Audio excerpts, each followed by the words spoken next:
May mà thằng nhóc Na Cha không gây ra động tĩnh quá lớn. Nếu không thân phận của Tham Ma Hoàng nhất định sẽ bị lộ trước mặt tên lộ đồng này.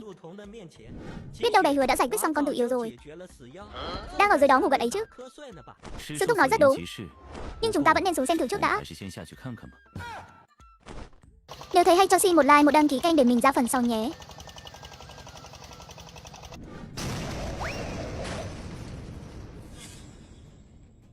Động phủ của ta, anh. Mấy thằng danh con chúng mày không thể đi cửa chính à? Thái Ất chân nhân và Lộ Đồng định thần nhìn lại, phát hiện người đến chính là Na Cha chân đạp phong hỏa luân và một con hầu yếu không rõ tên. Na Cha, sao không mau đánh con dã yêu đó bị thương? Còn có cả Hồng Dược này nữa, cái tên đạo mạo giả dối nhà ngươi. Ăn một quyền của ta trước đã.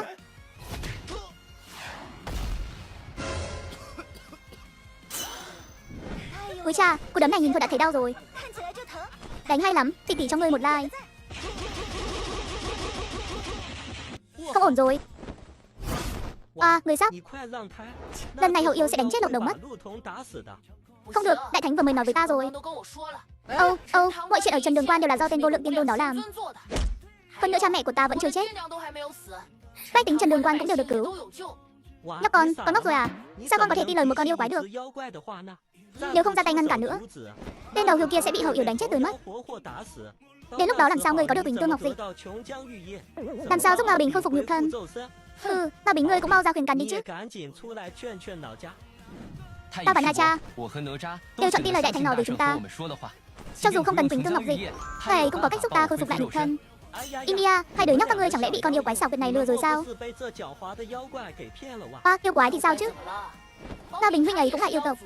Chẳng lẽ toàn bộ yêu tộc trong thiên hạ đều không đáng tin sao? Chỉ nghe rắc một tiếng, Lộ Đồng lại bị Tôn Đại Thánh đánh chết tươi rồi. Thứ chết không đáng tiếc. Tên mập chết tiệt vừa nói gì thế? Yêu quái thì làm sao ngươi? Ta chỉ là hơi âm u, mập mạp một chút thôi mà. Này, có ăn thịt không? Máu hiêu và thịt hiêu là đồ đại bổ đấy. Ta có một cái chân hiêu là đủ rồi. Thì còn lại của Lộ Đồng để lại cho tỷ tỷ cơ. Buồn đất. Chắc chắn sau khi luyện hóa sẽ có ích cho tu sáu của ngươi. Nhục thân của đệ tử Xiển giáo ẩn chứa năng lượng tinh thuần, đã qua tu luyện, đặt vào ngày thường thì đừng nói là được ăn. Đến nhìn còn chưa từng được nhìn thấy. Anh quên mất tiểu thạch yêu rồi. Quả nhiên như sư phụ của ngươi nói, thanh kiến trong lòng người như một ngọn núi lớn, dù ngươi cố gắng thế nào cũng không thể rời đi được. Tên mập chết tiệt này chỉ vì ta là hầu yêu mà không tin lời ta nói. Đây chính là định kiến. Chính là đi, chúng ta quay về Trần Đường Quan. Ta giúp các người khôi phục lại hoa sen, giúp hai người khôi phục nhục thân hoàn mỹ. Cái đó, ta nói này đại thánh anh, cho dù những gì ngươi nói là thật, nhưng cứ như vậy mà mạo muội giết Lộ Đầu, liệu có chọc giận đại sư huynh của ta không? Nếu huynh ấy trách tội mà đuổi theo xuống, thì con đại thú đã ác kia sẽ chạy thoát. Anh, hắn chắc chắn đã sớm biết ta giết chết Lộ Đầu rồi.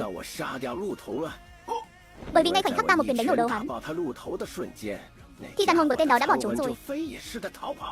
Cũng là do bây giờ ta không có khả năng nuốt linh hồn, nếu không thì đã trực tiếp luyện hóa hồn phách của hắn rồi. Cái gì mà dê? Nói cho ta thích nhất là ăn dê nướng nguyên con và thịt dê xiên nướng. Ngao Bình, anh, ngươi thích ăn gì?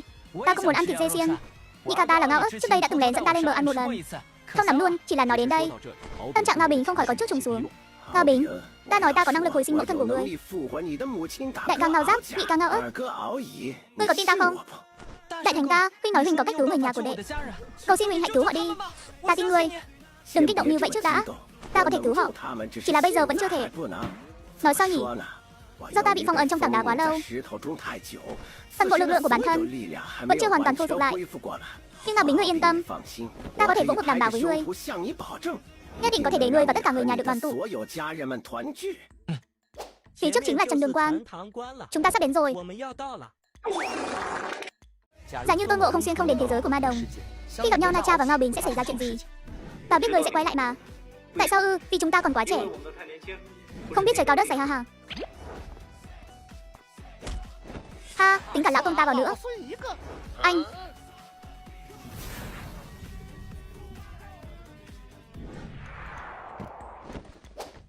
chính là cái này. Ngươi định trả lời thế nào? Nói trước với ngươi nhé. Thất thải bảo liên này không phải là đóa sen tầm thường, còn vì đã hao hết linh khí mà héo tàn, Theo ta được biết, chỉ có Quỳnh Tương Ngọc Dịch mới có thể khiến nó khôi phục nguyên trạng. Nhưng này người đã giết độc đầu. Tuy rằng linh hồn hắn chưa diệt, nhưng mối thù này cũng đã kết rồi. Làm việc bị chậm trễ rồi. Thái ất ngươi ngậm miệng lại. Mau nhìn cho kỹ vào cho ta. Thái ất chân nhân, Na Cha, Ngao Bính đồng thời trố to mắt sững sờ tại chỗ. Châu bò thật đấy. Ngươi đúng là con yêu quái vô lý. Ngươi to gan thật đấy. Đây là bảo bối sư tôn ban cho ta. Sao ngươi có thể dùng cách vô lý như vậy để làm ông ấy nó? Giây tiếp theo, đó thất thải liên hoa vốn đã héo úa, đã bung nở ra ánh hào quang chói mắt. Vậy mà thật sự đã khôi phục lại nguyên trạng. Bánh bao. Ta đã nói rồi ta có thể khôi phục thất thải bảo liên mà. Còn nghe ra đó làm gì? Mau đi nấu bột củ sen đi chứ. Loại việc cực nhọc này ta không làm đâu. Con khỉ này chỉ dựa vào sức mạnh nhục thân, vậy mà sống sờ sờ đánh chết lộc đầu. Nay lại chỉ bằng một ngụm nước bọt mà đã triệt để khôi phục thất thải bảo liên đã cạn kiệt linh lực. Rốt cuộc hắn là thần thánh phương nào? Chẳng lẽ là đệ tử tam đại ưu tú trước đây bị tuyết tàng, nay đại chiến phong thần đã cận kề ngay trước mắt? Hắn đã xuất con sớm rồi. Lĩnh rồi. Anh đại thánh, chẳng lẽ nước bọt của huynh là Quỳnh Tương Ngọc Dịch sao? Anh. Ánh mắt Na Cha nhìn về phía đại thánh, vậy mà lại có một tia cùng nhiệt. Anh đại thánh đừng trách. Na Cha đến cả nước mũi của Hải Dạ Sa nó cũng từng nếm qua rồi. Chẳng lẽ là mùa núi, nước bọt của ta sao? Người nào, ha ha. Ấy, má ơi, dọa chết ta rồi. Ta còn tưởng là cái tên đầu chọc kia chưa đi chứ. Vốn là chết ta rồi. Ngươi cuối cùng cũng về rồi. Trước đó có một lão già chọc đầu xông tới giết qua đây. Ba vị Long Vương kia cũng đều phản bội cả rồi. Ta đưa ngươi đi tìm cha nương người trước đã. Bọn họ tạm thời nói thật với ta nên tránh được một kiếp. Hắn đến người đang ở một bên nấu bột củ sen. Thái ất chân nhân vừa mới nghe thấy cảnh này, liền trực tiếp giết người. Thì ra những thứ đã làm xong cần phải xét duyệt.